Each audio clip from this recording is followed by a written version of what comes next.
Maranatha, the Lord is coming.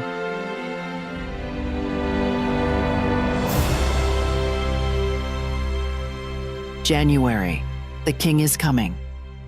The first coming of Jesus, January 1st.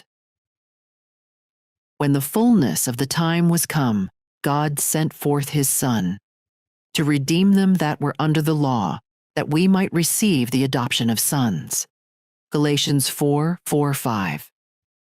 The Savior's coming was foretold in Eden. When Adam and Eve first heard the promise, they looked for its speedy fulfillment. They joyfully welcomed their firstborn son, hoping that he might be the deliverer. But the fulfillment of the promise tarried. Those who first received it died without the sight. From the days of Enoch, the promise was repeated through patriarchs and prophets, keeping alive the hope of his appearing, and yet he came not. The prophecy of Daniel revealed the time of his advent, but not all rightly interpreted the message. Century after century passed away. The voices of the prophets ceased. The hand of the oppressor was heavy upon Israel, and many were ready to exclaim, "The days are prolonged, and every vision faileth." But like the stars in the vast circuit of their appointed path, God's purposes know no haste and no delay.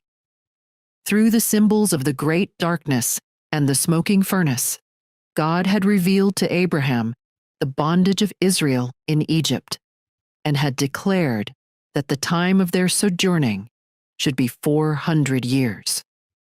Afterward, he said, shall they come out with great substance. Against that word, all the power of Pharaoh's proud empire battled in vain. On the selfsame day appointed in the divine promise, it came to pass that all the hosts of the Lord went out from the land of Egypt. So in heaven's council, the hour for the coming of Christ had been determined. When the great clock of time pointed to that hour, Jesus was born in Bethlehem.